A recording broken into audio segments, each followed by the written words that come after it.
여호수아서는 24장으로 되어 있죠.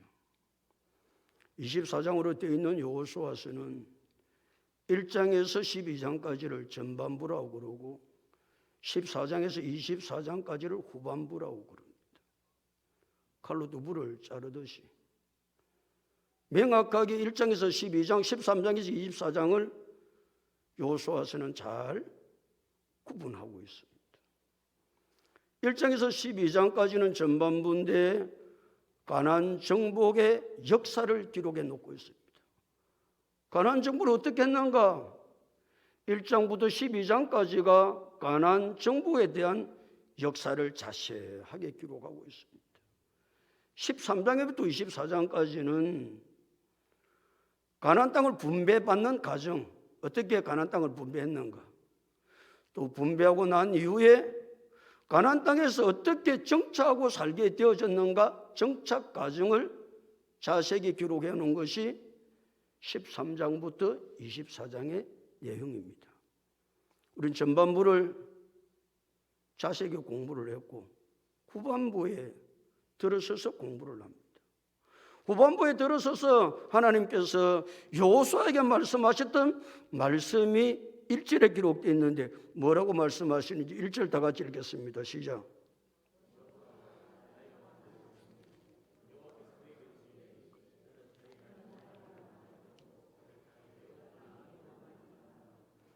여호와께서 여호수아에게 두 가지를 말씀하고 계시죠. 그 첫 번째 무슨 말씀하고 계시죠? 뭐라고 하노? 예. 너는 나이가 많아 늙었다. 사람이 지 늙는 줄도 모르고 살지요. 늙어가는 건 아세요? 예. 그런데 언제나 늙어가면서도 우리가 생각하는 것은 이빨 청춘이라고 생각해. 이빨 청춘.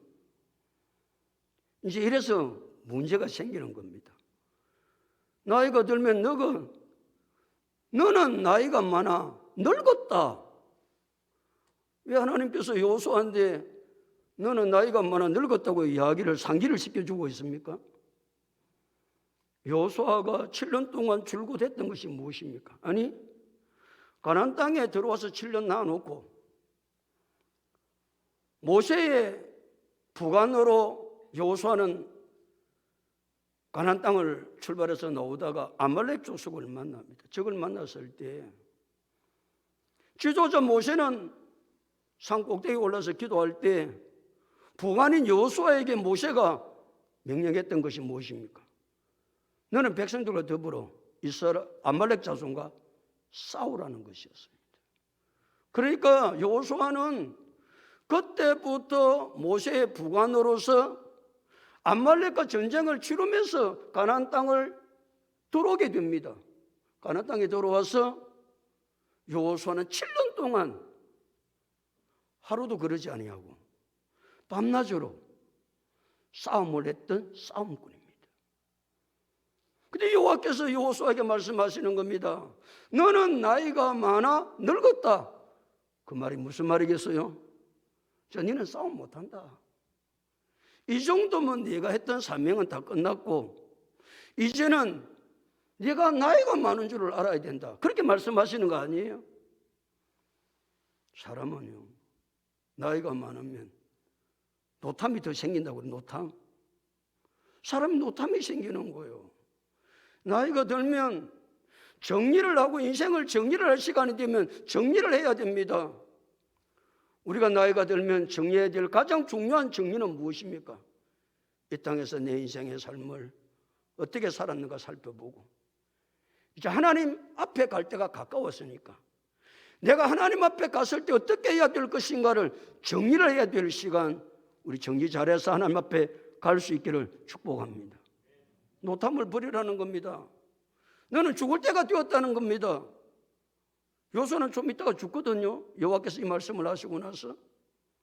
그러니까 지금 여호수아는 지금 이 상황 속에서 더 내가 가나안 땅을 정복할 수 있을 것이다, 그런 생각을 하고 있으니까 하나님 딱 경계선을 끊는 겁니다.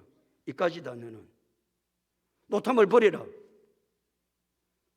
그럼 뭐해라? 죽을 준비 잘해라.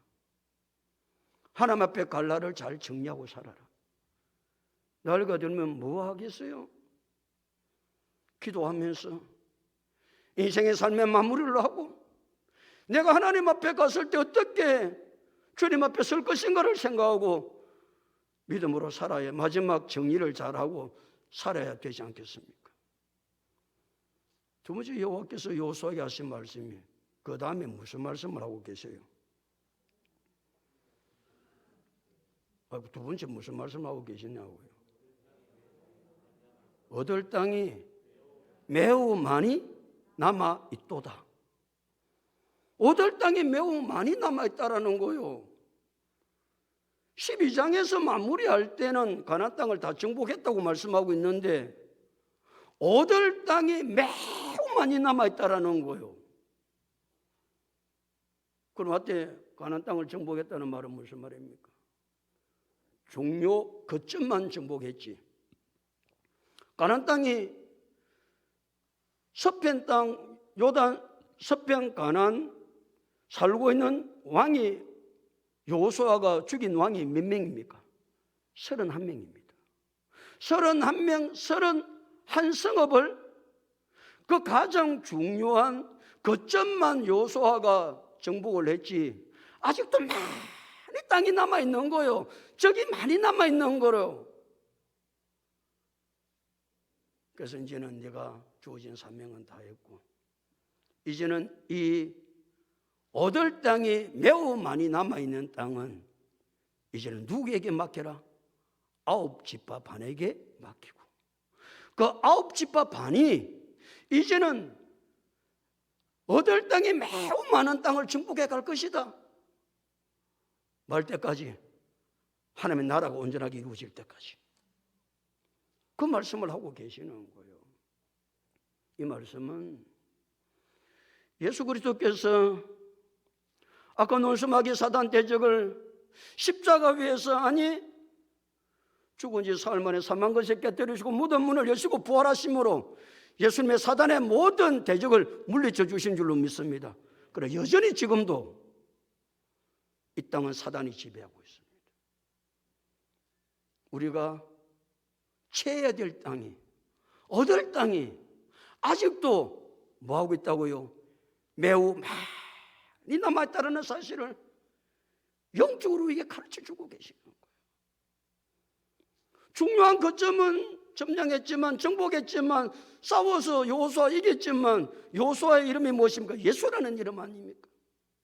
예수님께서 이 땅에 오셔서 십자가 위에서 사단 원수마귀의 가장 큰 세력인 죽음을 깨뜨리시고 무덤 문을 여시고 부활하셨지만 지금도 여전히 이 땅은 공숭 건세 잡은 마귀가 이 땅을 지배하고 있기에 아직도 이 땅에 마귀의 지배를 받는 그 사람들을 얻을 땅이 매우 많이 남아있다. 그래서 우리가 정복해야 될 땅인 줄로 믿습니다. 오늘 우리 강 집사님 기도할 때 가족을 위해서, 가족의 구원을 위해서 내가 기도하지 못한 이것이 무슨 땅입니까? 얻을 땅입니다. 정복할 땅입니다. 힘써야 될 땅입니다. 오늘 기도하다 우리 강 집사님 울먹이면서 죽어가는 영혼 정복해야 될 얻을 땅이 아직도 매우 많이 남아있는데 이스라엘 9지파 반에게 그 땅을 다 분배했지만 그들은 게을러서 그 땅을 정복하지 않습니다. 마지막에 예수의 완전한 그림자이신 다윗이 왕이 되었을 때 그 땅을 완전하게 정복하게 됩니다. 우리는 9지파 반이 게을러서 얻을 땅이 매우 많이 남아있는데도 불구하고 힘써서 애써서 정복하고 나아가야 될 것인데 그러하지 못한 죄를 우리는 회개해야 될 줄로 믿습니다. 얻을 땅이 어떻게 남아있다고요? 매우 많이 남아있습니다. 여러분 가족 가운데 아직도 정복되지 못한 영혼이 아주 매우 많이 남아있지 않습니까? 그걸 누가 정복합니까? 그 땅을 누가 정복하냐고, 그 영혼을 누가 정복하냐고요. 다른 사람이? 우리는 가슴을 치면서 얻을 땅이 아직도 매우 많이 남아있는 것은 하나님이 남은 우리에게, 아홉 집 앞 한 우리에게 그 땅을 정복하라고 사명으로 주신 줄로 믿습니다. 여러분, 자녀들을 위해서 얼마나 애를 많이 씁니까? 부모가 구원받기 위해서 얼마나 애를 많이 써요. 일가 친척이 구원받기 위해서 얼마나 애를 많이 씁니까? 눈물을 하나만 뱉기도 하며 애를 쓰고 있습니까? 내 이웃이, 직장 동료가 뛰어넘어서 우리는 미전도 종족이, 우리가 얻을 땅이 아직도 많이 남아있는 그 땅, 아직도 예수를 믿지 않는 사람들은 우리 주위에 아주 많이 남아있습니다. 창원 인구 100만이 넘습니다. 90만이 아직도 남아있습니다. 90만이 넘게 남아있습니다.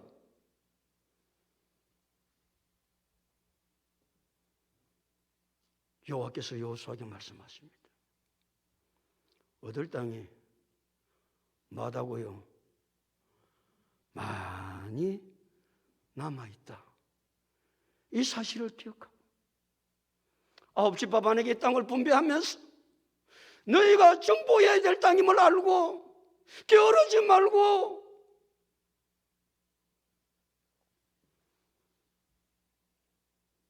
여호와께서 능력이 없어서 그 적들을 안 쫓아내시겠습니까?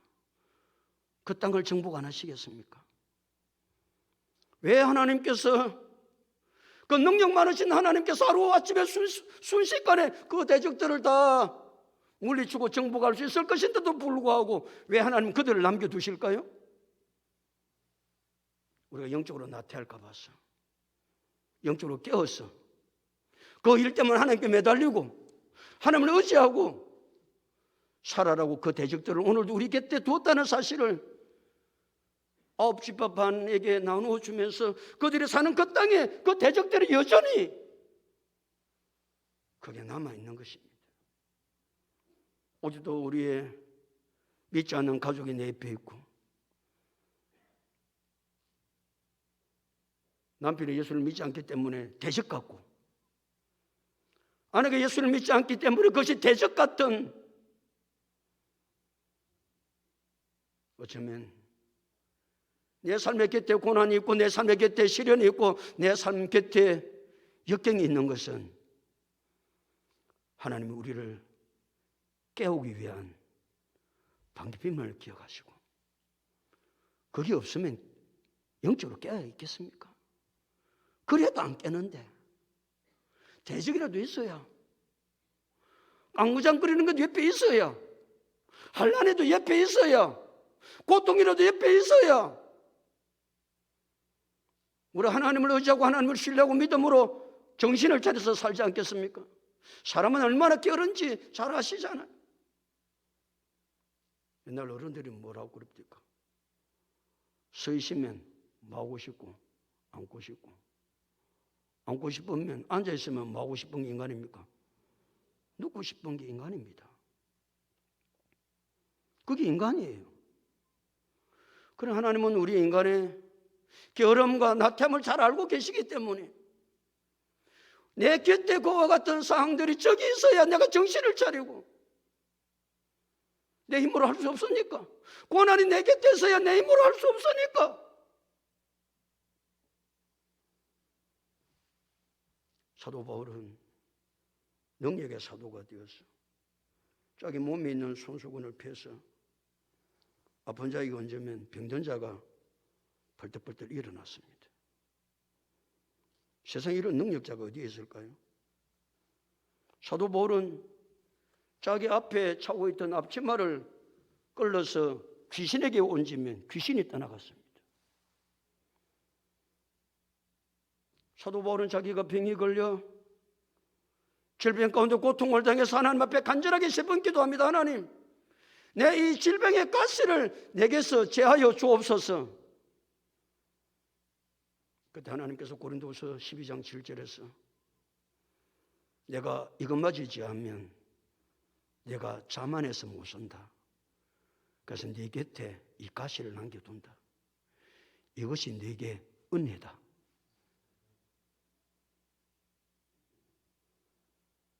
여러분 곁에 대적이 있습니까? 신앙생활 하지 못하게 나를 방해하는 방해꾼이 있습니까? 고난이 있습니까? 역경이 있습니까? 내 곁에 시련이 있습니까? 그것이 우리에게 손해입니까?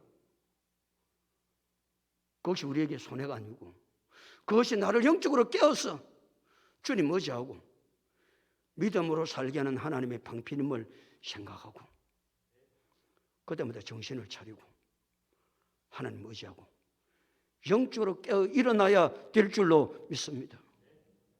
하나님 능력이 없어 그러신 거 아닙니다. 하나님 능력이 없어 우리疾병을 치료하지 못하겠어요? 하나님 능력이 없어 여러분이 당한 고난을 물리치지 못하시겠어요? 오해하지 마세요. 오해. 그래서 야고보서 1장 2절 4절에 야고보가 뭐라고 고백합니까? 내 형제들아 너희가 여러 가지 시험을 당하고도 온전히 기쁘게 여기라. 이는 너희 믿음의 실은 인내를 만들어내는 줄 알미라. 인내를 온전히 이루라. 이는 너희를 온전하고 구비하여 조금도 부족함이 없게 하려 함이라 말씀하고 있습니다. 그러니까 사랑하는 성도 여러분, 내 곁에 대적이 있고 내 곁에 고난이 있고 내 곁에 환난이 있고 내 곁에 시련이 있고 내가 이 질병 때문에 어쩔 바를 몰라 발을 동동 굴리고 있을 때 그것이 하나님의 또한 은혜의 힘을 기억한다면 그것 때문에 영적으로 깨어서 주님 의지하고 그 주님을 바라보고 하나님을 신뢰하며 믿음으로 달려가야 될 줄로 믿습니다. 2절부터 6절까지는 아홉 지파 반이 정복해야 될 땅에 대해서 쭉 말씀을 하고 있으니까 뭐 그거는 정복해야 될 땅에 대한 이야기니까 읽기도 복잡하고 해도 잘 안 돌아가고 하니까 6절로 넘어갑니다. 6절 다 같이 읽겠습니다. 시작.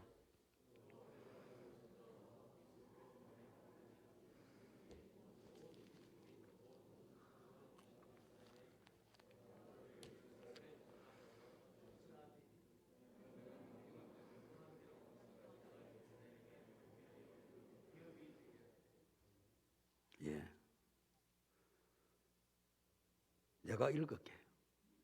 또 레바논에서부터 미스로모 마임까지 산지의 모든 주민 곧 모든 시돈 사람의 땅이라. 그 다음은 이제 어려운 게 없으니까 읽겠습니다. 시작. 됐습니다. 내가 그들을 이스라엘 자손 앞에서 막겠다. 쫓아내리라. 누가? 내가. 여호와께서 여호수아에게 뭐라고 그랬습니까? 너는 나이가 많아 못한다. 너는 나이가 많아서 이제는 싸움도 못한다. 여호와께서 뭐라고 말씀하시고? 내가 한다. 그럼 내가. 너는 못해도 누가 하는 거예요? 하나님이 하시는 거예요. 우리는 늙으면 못해요. 우리는 능력이 없어서도 못해요. 우리는 못합니다.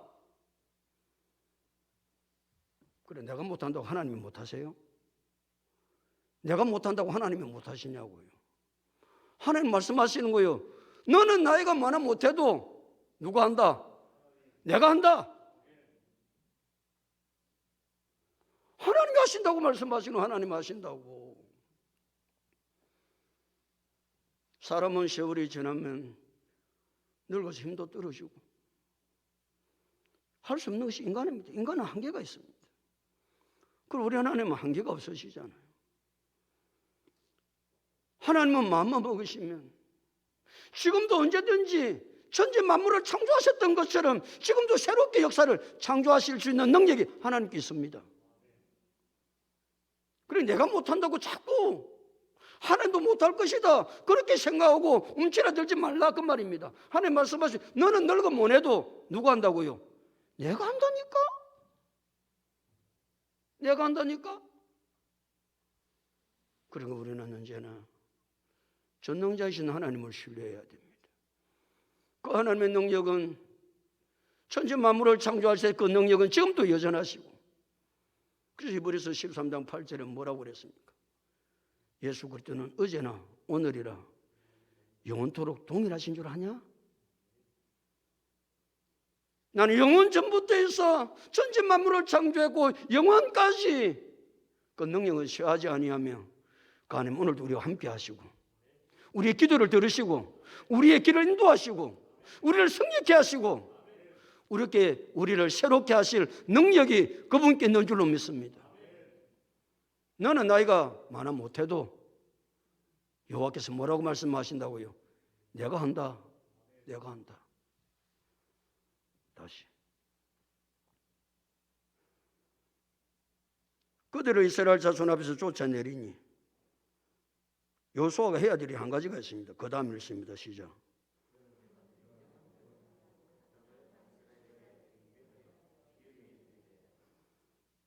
여호수아는 능력이 있고 늙어서 못하지만 여호수아가 할 수 있는 것은 있습니다. 또 그게 뭐라고요? 그 땅을 분배하라는 거예요. 그 땅을 분배하라고 명령을 하시는 거예요. 그 분배하는 것은 뭐 9시 반 불러놓고 땅 분배만 하면 되거든. 그 힘으로 하는 게 아니니까. 그러니까 할 수 있는 것은 하라고 말씀하시는 것이죠. 하나님은 사람을 통해서 일하시는데 언제나 하나님은 사람을 통해서 일하실 때 하나님 일하시는 방법은 어떻게 일하신다고요? 하나님 일하시는 방법을 늘 아셔야 됩니다. 내가 한다 하나님 말씀하실 때 그 하나님이 어떻게 하나님이 일을 하시는가, 우리를 통해서 어떻게 일하시는가 그 말이에요. 어떻게 일하시죠? 하나님이 말씀하시고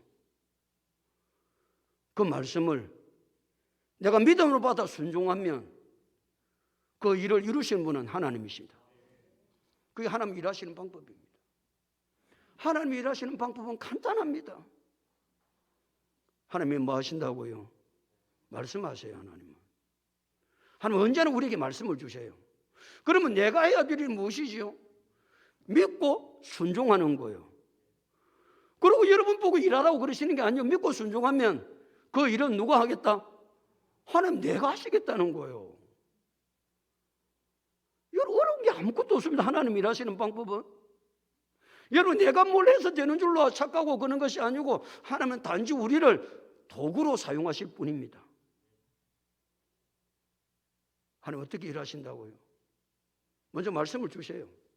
말씀을. 그래 언제나 하나님 말씀을 선포하세요.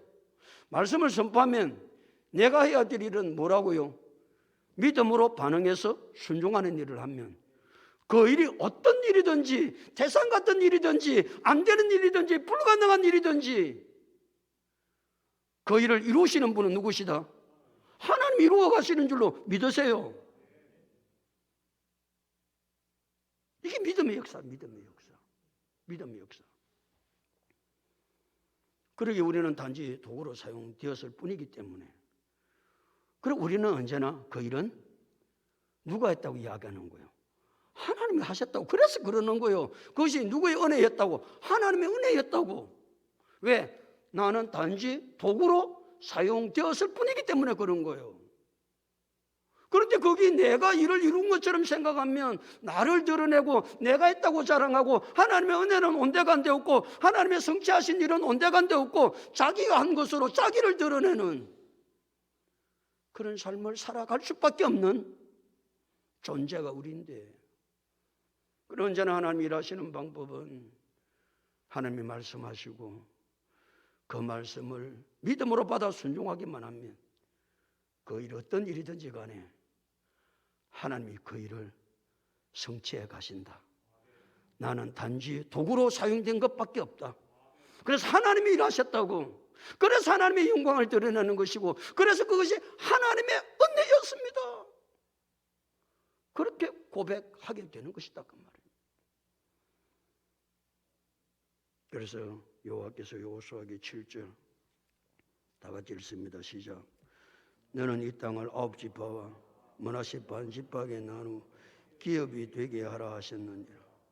이 땅을, 그 많은 땅을, 얻을 땅이 매우 많은 그 땅을 하나님은 몇 지파 반에게 나누어 주라?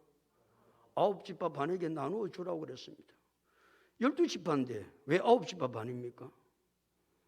지금 이 땅은 서편 땅을, 요단 서편 땅을 나누는 것이고, 요단 동편 땅에서 2지파 반이 그 땅을 나누었습니다. 그 2지파 반이 무슨 지파였습니까?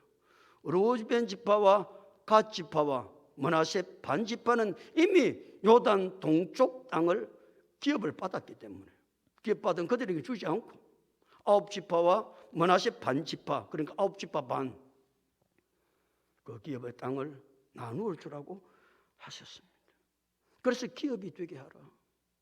이 가나안 땅의 기업은 여호와께서 제일 먼저 누구에게 주시겠다고 약속합니까?